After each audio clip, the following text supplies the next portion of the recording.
¿Qué tal? ¿Cómo estamos? Bienvenidos a Conexiones nuevamente. Hoy nos toca una entrevista fabulosa. Estamos con el doctor Hugo García Salvatecchi, gran filósofo, y también ha sido superintendente en un momento de Banca y Seguro. Bienvenido. De Banca y Seguro. Muchas gracias. Cuéntenos, ¿cómo está usted? ¿Cómo está hoy? A Dios gracias, estoy bastante bien. En esos últimos años estuve completamente dedicado a mi historia de la filosofía, que la acabo ya de subir a Amazon en 34 tomos. Sí, eso justamente estaba leyendo de eso, pero no encontré el título, si se podría decir, de toda su obra. Son 34 tomos. Sí, tienen el título de Historia de la Filosofía, pero cada tomo tiene su título. Ah, ok. Por ejemplo, el primer tomo es Los presocráticos y Sócrates. El segundo es Platón. Okay. Exclusivamente el tercero Aristóteles. Ah, ok. Entonces estamos hablando de filosofía pura. De historia de la filosofía. Historia de la filosofía. O sea, cada tomo prácticamente está hablando de un gran filósofo de esa historia. Y simultáneamente, una vez que lo he subido, estoy sacando las ediciones nuevas, que en este caso ya prácticamente serían las definitivas de mis obras anteriores. Por ejemplo, ya se publicó también en Amazon El anarquismo frente al marxismo, en el Perú. El González Prada, Visión de un apóstol. Sobre el Imagiategui. Anarquía, fuentes ideológicas. Ayer Torre, el marxismo indoamericano. Lapra entre dos orillas. Y ahora estoy ya para subir mi obra sobre Sánchez, Luis Alberto Sánchez, La vida del siglo, que se publicó en Venezuela. Y los datos biográficos ya tengo que modificarlos porque es una obra que se hizo cuando todavía Sánchez vivía, ¿no? Ok, actualizarla en todo caso. Pero un poco volviendo a su gran trabajo, porque entiendo que es un gran trabajo de los 34 tomos ahora. ¿Cuánto tiempo le tomó hacer esto? Fíjese, yo empecé a estudiar filosofía cuando estaba en tercero de secundaria.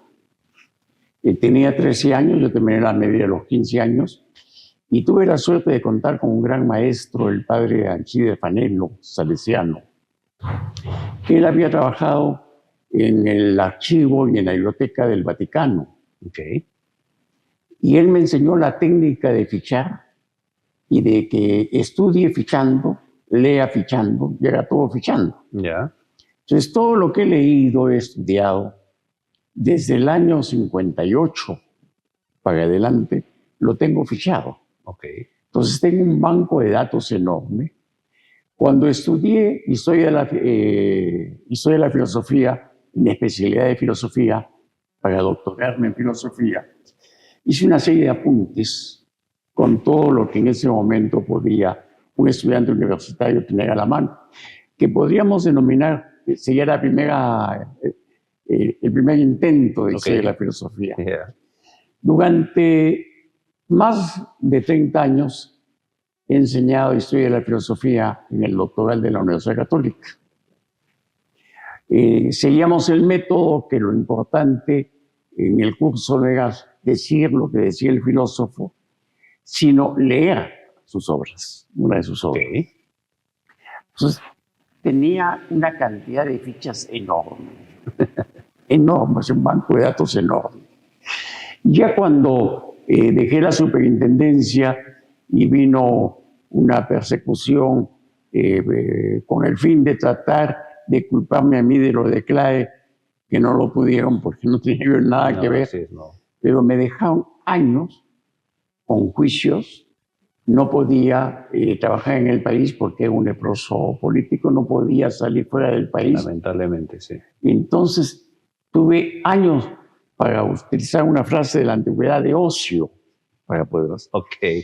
Y el poeta César Calvo, que había visto mis apuntes, fue el que me motivó a que empiece a escribir la historia de la filosofía.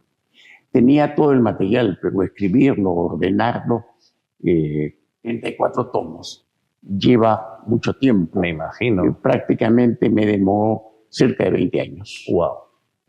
Realmente es la obra de su vida. Bueno, ahora que, ha mencionado la superintendencia de banca en algún momento, de repente le hago una pregunta de pura curiosidad, ¿no?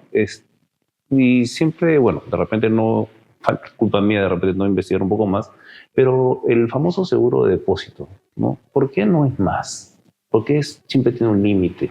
Fíjese, la ley que regía cuando yo era superintendente tenía el Estado asumía la responsabilidad del íntegro, sea de depósitos, de cuenta corriente, de así todo. decía. Claro, el íntegro. Interesante. Y el Estado era una especie de seguro, porque tomaba parte de ese dinero, Claro. que es lo que se llamaba el encaje. Así es. Y esto es muy importante porque yo salvé al banco de crédito en 4 oportunidades. Una de ellas fue por el tema del encaje. Ya. Cuando los propietarios del banco de crédito no estaban en la emisión del banco de crédito porque tuvieron un tiempo una administración nombrada por el gobierno, le hizo un juicio Holguín que se llamaba de la plus peticio, donde se les cobraba 3 o 4 veces más al banco de aquello que el banco pretendía cobrar, ¿no? Y nunca se entregaron. Y ya cuando regresaron al banco se entregaron cuando viene la sentencia judicial de la Corte Suprema, o sea, es un juicio que está en abandono porque ya no se habían entregado, que los obligaba a entregarle 24 millones de dólares. Y la Corte Suprema señaló que debería cobrarse del encaje y que se le entregue el encaje y ordenó al banco de crédito para que se le entregue el encaje. Entonces no sabían qué hacer. Yo me encontraba en ese momento en Brasil, se fletó un avión para traerme acá a Lima. Me reúno con los abogados que habían estado toda la noche, porque yo llegué antes de las 7 de la mañana y fui de frente a la superintendencia y estaban los abogados. Los mejores abogados de Lima, me imagino. Y me dijeron que habían estado toda la noche y a la conclusión a la que habían llegado es que el único modo de evitarlo era que yo interviniese el banco de crédito. Ok. Entonces, intervenirlo ¿con qué argumento? Así es. De que hay una cobranza. Eso sí es una clara interferencia contra el órgano convencional. Yo no puedo hacer eso. Veamos el encaje. Yo sí he aprendido algo con la filosofía, es a saber leer. ¿Sí? Pues me dijeron, el encaje en ningún momento aparece en el código como que no sea embargable. No le digo, no puede aparecer porque es por su naturaleza. ¿Qué es el encaje? Entonces usted me saca una ley que señala que el encaje es un instrumento del Banco Central de Reserva para la estabilidad monetaria. ¿Pero qué cosa es lo que dice la Constitución? Vayamos a la Constitución. El encaje es parte del dinero del público que lo toma del público, que lo toma el Estado como garantía porque el Estado se responsabilizaba por el INPE. Okay. Entonces, ¿a quién le pertenece? Al público. ¿Quién tiene que defender el derecho del público frente al superintendente? Entonces voy a dirigirme a la Corte Suprema, señalando que yo respeto los fallos de la Corte Suprema, pero que se le cobre al banco de crédito con lo que es el banco de crédito, no porque el encaje no es del banco de crédito, sino del público.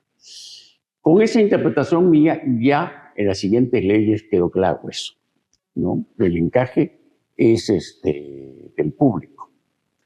Pero vinieron todos estos modos de modernizar, ¿no? De que se termine con el Estado paternalista y pusieron entonces ya el límite, que no tiene mayor sentido, porque en todas partes lo que le da garantía al banco es que el público está asegurado del dinero que deposita en el banco. Así debería ser. Doctor, bueno, lamentablemente el tiempo siempre nos gana. Me gustaría tenerlo en otra oportunidad. Lo invito, por favor, desde ya. No tiene tanto conocimiento y realmente quisiéramos que todo eso que usted conoce se pueda difundir a través de conexiones en CBN-TV. Muchas gracias, doctor, por estar con nosotros. Bienvenido. Muchas gracias. Y realmente lo espero. Sí, siempre estoy a su disposición. Muy bien. Sí, doctor. Gracias.